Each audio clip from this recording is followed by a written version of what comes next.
Let's start with the Bernoulli distribution. This is the simplest case, a single trial with only two possible outcomes, which is often called success and failure.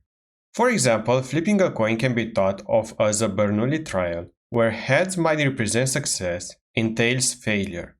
The probability of success, which is heads, is p, and the probability of failure, or tails, is 1 minus p.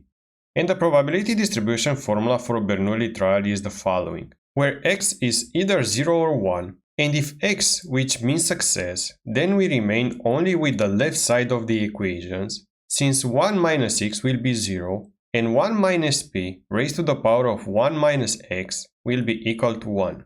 So p of x equal to 1 will equal to the probability of success, which is p. Otherwise, if x equals to 0, which means failure, then we remain only with the right side of the equations, since p to the power of 0 will be 1. So p of x equal to 0 will be 1 minus p, the probability of failure.